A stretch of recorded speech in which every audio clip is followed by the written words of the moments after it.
Assalamualaikum warahmatullahi wabarakatuh. Today our group will present to you the solution about case study of Woodmead Senjana Berhad.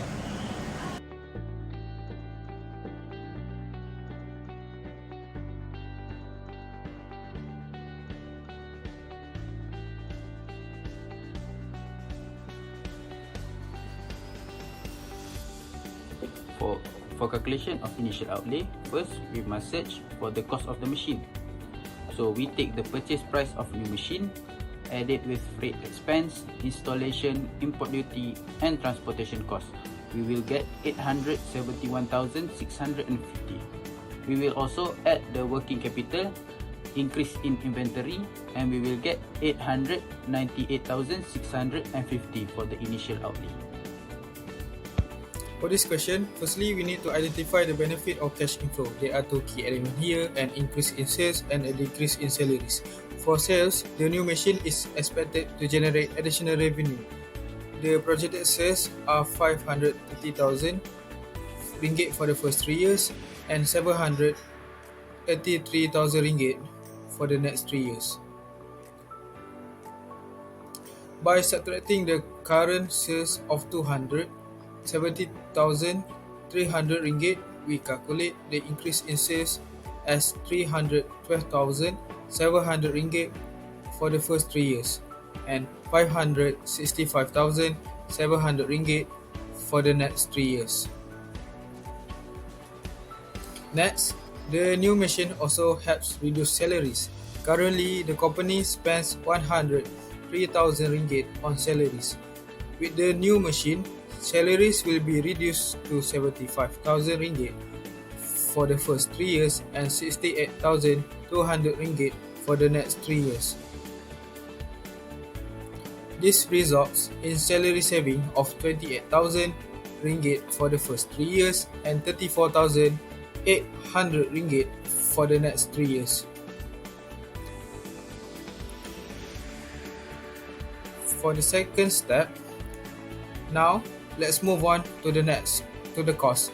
The two main cost components are electricity and water, as well as manufacturing expenses.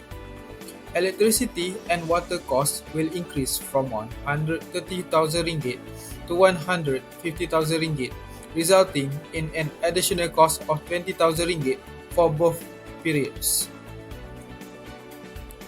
For manufacturing expenses, the increase is calculated as follows: from 170,000 ringgit to 201,000 ringgit in the first 3 years, giving an extra 29,000 ringgit. From 172,000 ringgit to 176,400 ringgit in the next 3 years, adding 4,400 ringgit.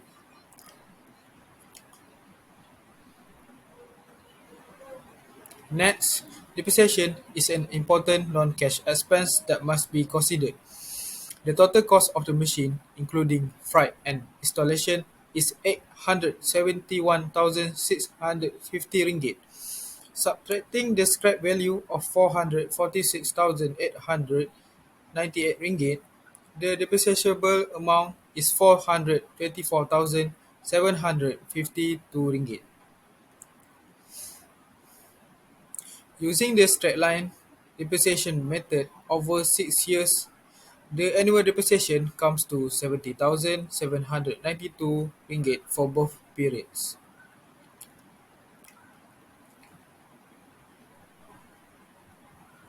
To find the increase in profit, we subtract the total cost, including depreciation, from the total benefits. For the first 3 years, the benefit of 312,700 ringgit from increased sales and 28,000 ringgit from salary saving give a total of 340,700 ringgit. Subtracting the cost of 20,000 ringgit for electricity, 29,000 ringgit for manufacturing, and 70,792 ringgit for depreciation, the increase in profit comes to 220,908 ringgit.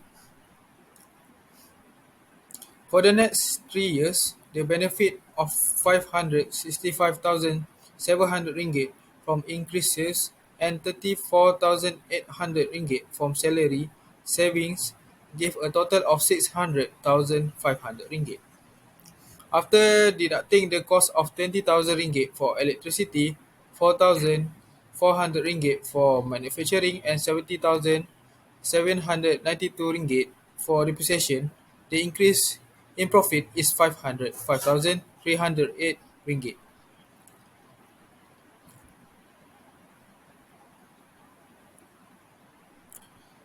Now, we apply the tax rate of 24% to the profit calculated earlier.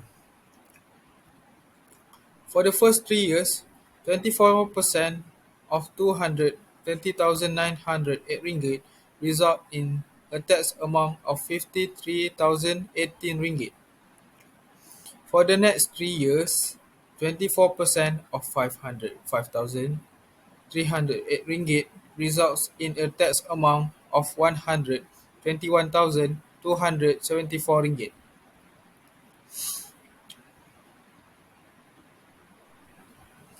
After deducting the after-tax profit are 167,890 ringgit for the first 3 years, 384,034 ringgit for the next 3 years.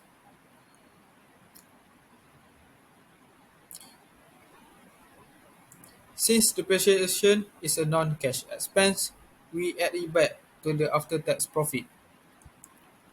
For the first 3 years, adding depreciation of 70,792 ringgit to the after-tax profit results in a total after-tax depreciation cash flow of 238,682 ringgit.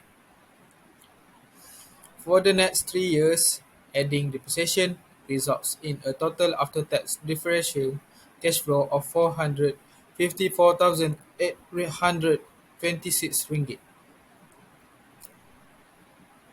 In conclusion, the after-tax differential cash flow for Wood Mills Sdn Bhd is 238,682 ringgit for the first 3 years, 454,826 ringgit for the next 3 years.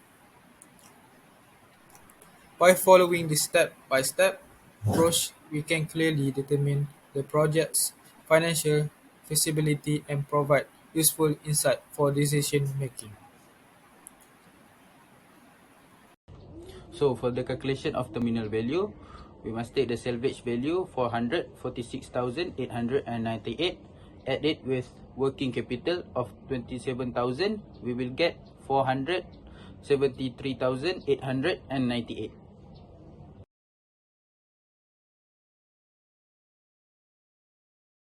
Okay, so for question B, we have decided to calculate the payback period and net present value. So to calculate the payback period, we need to divide 182,604 with 454,826, and then we need to plus with 3. So the answer will be 3.401480408. The second one is net present value. So for the year 1 until 3, the CF will be 238,682, and the present value at rate 10% will be 2.4869, and the value in RM will be 593,578.46. For the year 4 until year 6, the CF is 454,826, and the rate is 1.8684. So the value will be 849,797.05. For the year 6, the CF is 473,898, and the rate is 0.5645, and the total will be 267,515.42. So the net present value in the total will be 812,240.93.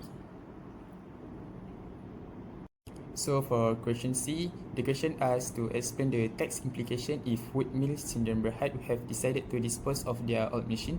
So the answer is, since that the NPV of the project is positive and the payback period is less than 5 years, so the company can proceed with the disposal of old machine and acquire a new machine.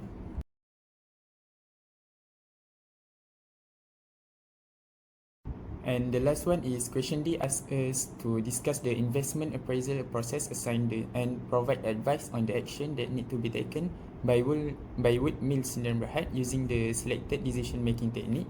So for the payback period, the machine's 5-year payback period indicates that the investment is in line with the company's objective and also the policies. So the proposal may be rejected if it exceeds net present value. A positive net present value indicates that the investment makes more money than it costs. So the more beneficial the project, the bigger the value. And the recommendation is, if both techniques show feasibility, Wood Mills Sdn Bhd should proceed with the investment. This will increase the capacity and the position that the company will be able to meet the growing demand. So that's all from us. Thank you very much.